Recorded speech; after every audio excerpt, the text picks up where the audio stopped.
Hello, everybody, and welcome back to True Witness Prevails. Today, I have a story for you, a story that is coming from Corp Kid 4000, Corp Kid 4000, here on our Paranormal. They had made this post a while back that was called The Bald Man in the Basement. Corp Kid 4000 has been so kind as to let me share the story with you guys. And man, is this a good one? It's a short one, but I feel like there's so much that I want to say. So, how about we just jump right into it? The Bald Man in the Basement. It's an apparition story. My aunt told me that one night, when she and my mom were both living together before I and my siblings were born, she saw an entity in their basement. She said they were both in the living room alone during a horrible storm when the lights went out. The breaker was in the basement, so my aunt, being the oldest and bravest, went down the stairs to the basement in the large old house with a flashlight. This already feels like it's just setting up for the beginning of a horror movie, am I right? And things do get pretty creepy here. She was at the base of the stairs when she shone the flashlight on what she described as a bald, extremely white man standing there in the dark in the basement, just standing. And she couldn't move. She said suddenly the lights snapped back on and it was gone. And she said it still creeps me out every time it storms, and she will still tell it to this day with no changes to the story on a dime too. So if you were to ask her aunt to tell this story at the drop of a dime anytime, she's going to give you the same story. It seems that there is no change in the narrative. So that is really helpful. It's those kind of stories that do not change despite the trickling of time, which kind of make me think there's something to it. All right, so what I'm going to do here is I am going to just kind of read through the story again, but this time I'm going to give my input. And like I said, I have a lot I want to say. My mom told me that one night, it's always nighttime, isn't it? Almost always, anyway. These spooky things like to happen at night. And that's very interesting because, see, we can't see quite as well at night. And so our minds are kind of programmed to look for danger whenever things go dark, right? My aunt told me that one night when she and my mom were both living together before I and my siblings were born, she saw an entity in their basement. So the aunt calls this an entity. And unless if Corp Kid 4000 is just simply using that word here to fill in for, I don't really know what it was. That seems to be the same response from the aunt. She doesn't seem to really know what it was. We're not calling this thing a spirit or an alien or whatever. We're calling it an entity. It is a mysterious being that we don't have a better name for. She said that they were both in the living room alone during a horrible storm when the lights went out. So, wow, there's a couple different things that cross my mind here. What a better time to induce fear than during a storm whenever the lights go out.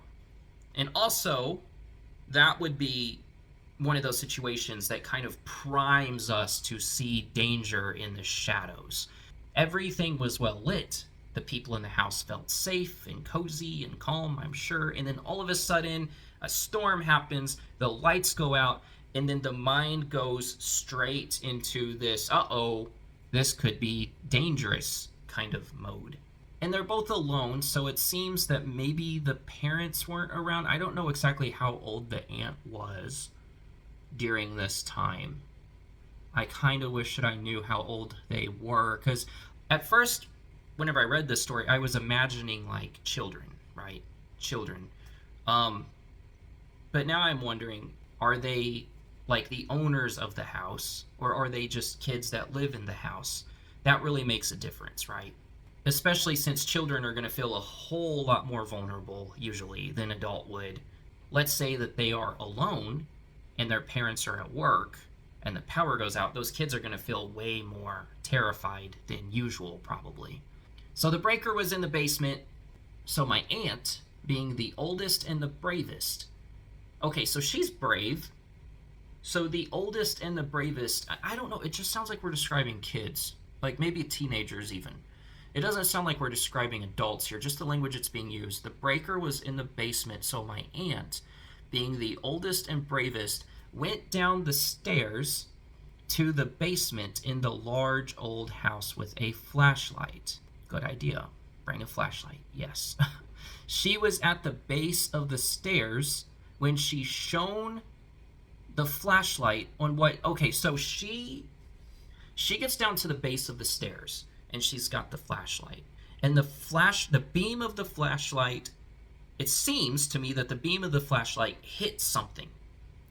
It hit this bald, extremely white man. So I kind of get the idea of like a chalky white. I don't think like white like me, standing there in the dark in the basement. And I wonder, how long did this happen? Did this last for just a few seconds? Did it last for minutes? Did it seem to last an eternity? Some people say that whenever they come across entities like this. Some people say it was there and it was just gone. Other people say it felt like an eternity.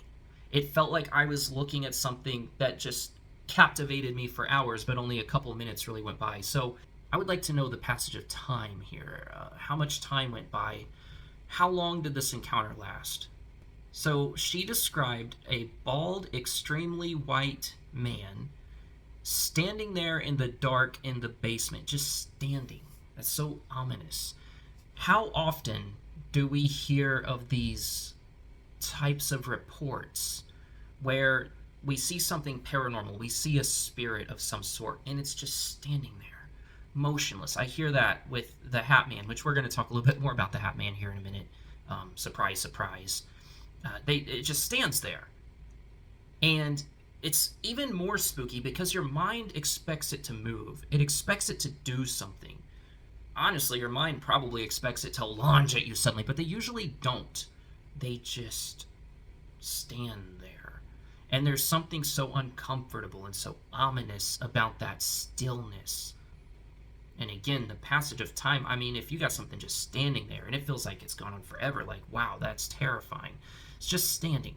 And she couldn't move. Now this, I wanted to bring up the Hat Man, because we have the same kind of experiences that are told by those who encounter the Hat Man. The only difference is that usually when people encounter the Hat Man or the old hag or something like that, yes, they are paralyzed, but they are paralyzed in their bed. They are laying there in like a hypnagogic state, meaning they are laying in bed in like a half-sleep state. Sometimes they're wide awake, not in a half-sleep state. Sometimes they're shaken out of sleep and then they see this thing, so it could just be like a super vivid dream. But in those cases, the people are often laying in their bed and then they become paralyzed. But here we have somebody who walked down the stairs, got to the base of the stairs, and then became paralyzed. It seems, as I read this, like paralyzed in a way that they are completely unable to move. Yeah, literally, it says, and she couldn't move. Paralyzed. So, we see this with other spirits, but what else do we see this with? And guys, we're already a little bit in a funky space here, right? Talking about this story, so how about we get a little bit funkier? And I'm going to bring aliens into the mix, because everything is aliens. Aliens, man. Could this have been an alien? Why am I bringing aliens into it? Because I've heard so many accounts of people encountering these beings that have white, chalky skin. Some call them the tall whites, or we could be talking about the grays, maybe of a whiter nature, I don't know. But I've heard people talk about their encounters with aliens. They're walking, let's say, through the woods. They walk into a field, and then all of a sudden they see this craft just hovering there. And then there's like 3 or 4 little gray dudes or tall whites or whatever, reptilians, it doesn't matter. But whenever they see these aliens, even though the person was up walking about, they become paralyzed while standing and they cannot move. And then they often also have some kind of a telepathic kind of, I wouldn't say conversation, because it's usually, coming from just the alien going into your mind. But they will have a telepathic experience with these alien beings. So it kind of makes me wonder, because in this encounter we have a bald, extremely white man standing there. Is it an alien? Or is it a spirit? I'm not really sure. But my mind wants to say it would be more in line with a spirit because of what happens next. And by the way, I just want to say, the Redditor did not say that anyone suspected this to be an alien. So this is just me. This is just like, after reading so many alien encounters and all this, like, I see the parallels, right? It's just like we talked several videos back about the ghost lights, right, that are seen here in the United States. And those ghost lights seem to have very similar traits to UFOs, right? So it's like that. Like, I'm seeing the parallels. I'm not saying that the one thing is this or that. I'm just saying here's the possibility. But my mind wants to say that it's a spirit because of what happens next. And here's what happens. She said, suddenly the lights snapped back on and it was gone. The light suddenly snapped back on and it was gone. So that's something that we see often with spirits. But where does this happen? Let's back up a little bit. Let's back up and let's talk about where this is happening. First of all, it's at the base of a staircase. And it's happening in a basement. So some people might not think too much about those facts, but I hear that and I'm just like, wow, that's like super symbolic. That there might be something to it. So there are cases of spirits, very famous cases of spirits that have been seen and have even been photographed at the base of staircases. I have my handy dandy notebook here, and I'm just going to read to you some of what I found that I thought it was kind of interesting. You guys tell me what you think. So, staircases as transitional spots, as liminal spots. Some people think that staircases kind of symbolize this transitional spot between what's above and what's below. And whenever you get into like the basement territory of it, I mean, the basement is literally underground.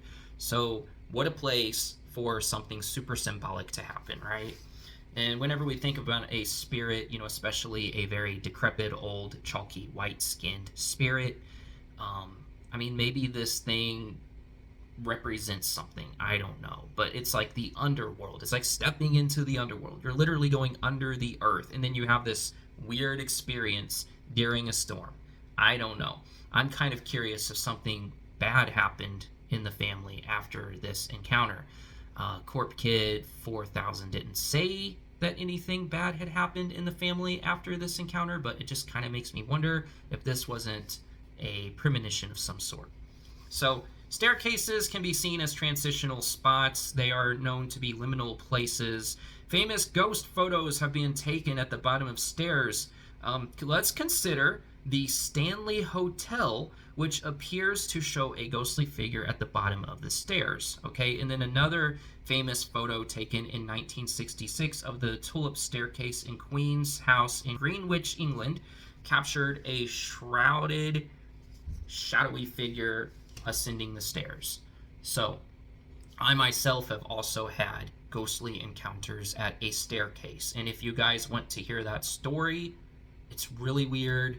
And it's yeah, if you guys want to hear it, let me know. I will share it with you. You can look up those photos, you can analyze it, study it for yourself. I'm sure that some people here on Reddit have probably dissected the heck out of these photos. They usually do. Which is actually a good thing, I would say. But don't believe everything that you read. Think for yourself. Come to your own conclusions. All right, so let's get to my personal opinion. What do I think this thing was? I don't think it was just like the spirit of some old guy that died. And the reason why is because I don't know, it just feels so ominous. It doesn't feel like it's just like this old guy. And also, I don't really believe that our spirits wander the earth after we're dead. That's my personal belief. I don't think that. But just extremely white, like that chalky white. It feels like something else to me. I don't think that it's an alien, although I do think that the parallels are kind of interesting. Personally, I would say this was likely a demonic spirit. And the reason why I would go with the demonic is because it instilled fear into this Redditor's aunt, and it paralyzed her. And it didn't seem to have any logical reason to do so. There was no good message that it brought or anything like that. It just seems to have paralyzed somebody with fear. And also, just think about this. The Redditor said that the story still creeps me out every time it storms. So, like, this is kind of caused almost like a generational fear. And I don't think that that's healthy. I don't think that that's good. So I don't think that that's anything other than demonic, in my opinion. That's what I think.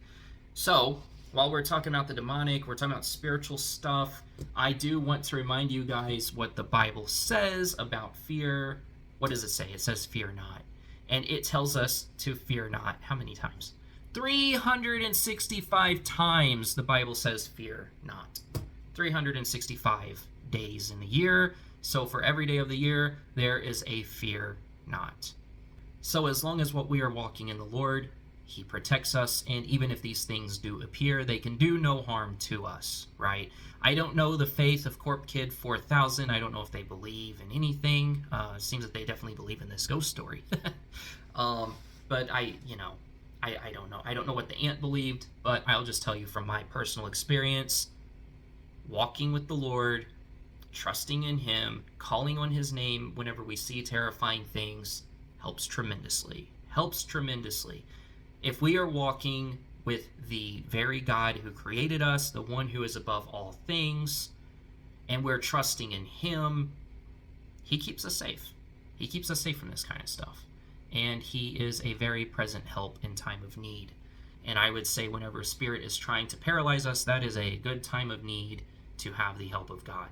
So let's continue to trust in him, right? So I guess that's all that I really got for you guys for this video. And thank you so much for watching. Thank you for being here. If you would, like and share this video. That stuff helps a lot. Drop the comments, whatever comments you may have. Let's say that you got some ghost stories that you want to share. Maybe you've seen a creepy, old, white, bald guy in your basement and you want other people to know about it. Well, here's your chance. Put it in the comments and other people can know about your experience with the creepy old white bald guy in your basement. So anyway, God bless you guys. Thanks for watching. And with that, I'm out. Bye.